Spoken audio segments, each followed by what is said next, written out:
নমস্কার বন্ধুরা, তিয়াশাস রেসিপিতে সকলকে স্বাগত জানাই। আজ নিয়ে এসেছি পালং শাকের একটা দারুণ সুস্বাদু রেসিপি। আজ রান্না করব পালং শাকের ঘন্ট বা চচ্চড়ি। পালং শাকের এই ঘন্ট বা চচ্চড়ি আমার মতো করে একবার বানিয়ে দেখুন। এটা খেতে গরম ভাতের সঙ্গে অসাধারণ লাগে। আর এইভাবে রান্না করলে পালং শাকের রেসিপিটা অসম্ভব টেস্টি লাগে। আশা করছি আমার এই আজকের রেসিপি আপনাদের ভালো লাগবে। আর আমার এই রেসিপি যদি ভালো লাগে অবশ্যই একটা লাইক করবেন আর বন্ধুদের মধ্যে শেয়ার করে দেবেন। আর আমার চ্যানেলে আজকে যারা নতুন বন্ধু এসেছেন, ভিডিওটা শেষ পর্যন্ত দেখে প্লিজ চ্যানেলটাকে সাবস্ক্রাইব করে পাশে থাকবেন। তো আমি এখানে পরিমাণ মতো পালং শাক নিয়েছি, আর পালং শাকগুলোকে ভালো করে ধুয়ে পরিষ্কার করে নিতে হবে, কারণ পালং শাকের মধ্যে প্রচুর ধুলোবালি থাকে।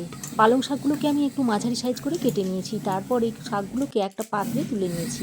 কাটার পরে শাকগুলোকে আমি দেখুন আরও 2-3 বার বেশ ভালো করে ধুয়ে নিয়েছি, আর এই ডাঁটাগুলো দেখুন একটু মাঝারি সাইজ করে কেটে নিয়েছি। এবার এর সঙ্গে দেওয়ার জন্য কিছু সবজি নিয়েছি। এখানে নিয়েছি শিম, বেগুন আর আলু, আর সব কিছুকে আমি একটু চৌকো চৌকো করে কেটে নিয়েছি। কাটার পরে সমস্ত সবজিগুলোকে ভালো করে ধুয়ে নিয়ে একসঙ্গে রেখে দিয়েছি। এবার রান্নাটা করার জন্য কড়াই গরম করে দিয়ে দিচ্ছি 2 টেবিল চামচ পরিমাণ সর্ষের তেল। এবার তেলটা ভালোভাবে গরম হয়ে এলে এর মধ্যে দিয়ে দিচ্ছি 1 মুঠো মতো ডালের বড়ি। বড়িগুলোকে তেলে দেওয়ার পর অনবরত নেড়ে চেড়ে বেশ লাল লাল করে ভেজে নেব। গ্যাসের ফ্লেমটাকে হাইতে করে বড়িগুলোকে ভেজে নিতে হবে, তা না হলে বড়িগুলো খুব বেশি পরিমাণে তেলটা টেনে নেবে। তো অনবরত নেড়ে চেড়ে হাই ফ্লেমে বড়িগুলোকে আমি ভেজে নিয়েছি। এবার বড়িগুলোকে আমি একটা পাত্রের মধ্যে তুলে নিচ্ছি। বড়িগুলো ভাজা হয়ে গেলে এবার আমি ওই তেলের মধ্যে সবজিগুলোকে ভেজে নেব। সমস্ত সবজিগুলো দেওয়া হয়ে গেছে। এবার আমি অল্প পরিমাণে একটু নুন আর হলুদের গুঁড়ো দিয়ে সবজিগুলোকে ভেজে নেব। গ্যাসের ফ্লেমটাকে লো টু মিডিয়ামে করে সবজিগুলোকে একটু লালচে করে ভেজে নিতে হবে। দেখুন সবজিগুলোকে আমি খুব ভালো করে ভেজে নিয়েছি। এবার আমি সবজিগুলোকে একটা পাত্রে তুলে নিচ্ছি।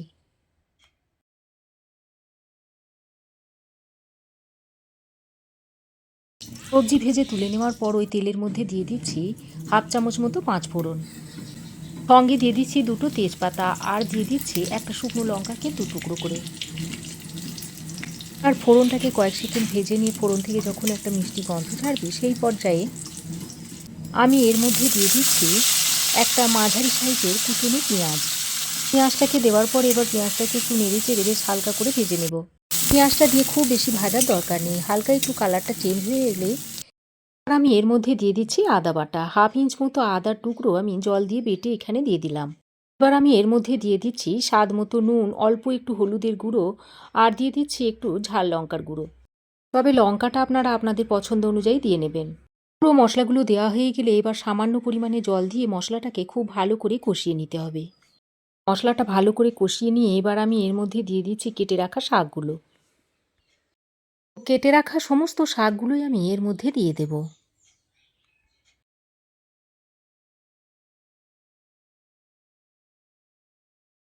সমস্ত শাকগুলো দেওয়া হয়ে গেলে এবার আমি এর মধ্যে কয়েকটা চেরা কাঁচা লঙ্কা দিয়ে দিচ্ছি। তারপর শাকগুলোকে এই মশলার সঙ্গে খুব ভালো করে নেড়েচেড়ে মিশিয়ে নিচ্ছি। শাকগুলোকে দিয়ে ভালো করে নেড়েচেড়ে মিশিয়ে নেওয়ার পর এবার একটা ঢাকনা লাগিয়ে 4 মিনিট মতো রেখে দিচ্ছি। এতে করে শাকগুলো বেশ ভালোভাবে মজে যাবে। তো ঢাকা দিয়ে আমি 3-4 মিনিট রান্না করে নিয়েছি, আর শাকগুলো দেখুন বেশ ভালোভাবে মজে গেছে আর পরিমাণে অনেকটাই কমে গেছে।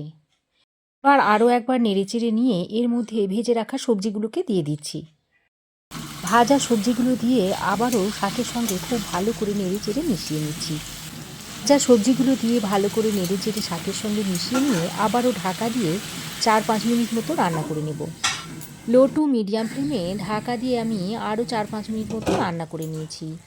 আর দেখুন আলু সবজি খুব ভালোভাবে সেদ্ধ হয়ে গেছে। এবার আমি এর মধ্যে অল্প পরিমাণে একটু চিনি দিয়ে দিচ্ছি। টেস্টটা যাতে ব্যালেন্স হয় সেই জন্য চিনিটা দিয়ে দিচ্ছি। তবে যারা চিনি পছন্দ করেন না দেবেন না, তবে আমার মতে চিনি দিলে কিন্তু খেতে খুবই ভালো লাগবে। চিনিটা দিয়ে ভালো করে নেড়েচেড়ে মিশিয়ে নেওয়া হয়ে গেলে এবার আমি এখানে ভেজে রাখা বড়িগুলোকে দিয়ে দিচ্ছি। হাতের সাহায্যে আমি বড়িটাকে এইভাবে একটু ভেঙে দিয়ে দিচ্ছি, আর কয়েকটা বড়ি গোটা গোটায় দিয়ে দেব। বড়িটা দিয়ে আবারও শাকের সঙ্গে ভালো করে নেড়েচেড়ে মিশিয়ে নিচ্ছি।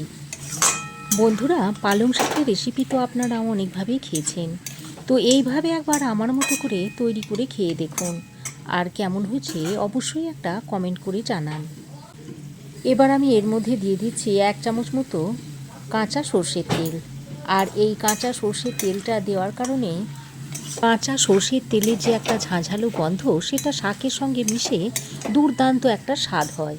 তো কাঁচা সর্ষের তেলটা দিয়ে শাকের সঙ্গে খুব ভালো করে নেড়েচেড়ে মিশিয়ে নিয়ে আবারও ঢাকা দিয়ে 2-4 মিনিট স্ট্যান্ডিং টাইমে রেখে দিলেই শাকটা পরিবেশন করার জন্য একেবারেই রেডি হয়ে যাবে। তো ঢাকা দিয়ে আরও 2-4 মিনিট স্ট্যান্ডিং টাইমে রাখার পর শাকটাকে আমি এখন পরিবেশন করে দেখাচ্ছি দেখুন।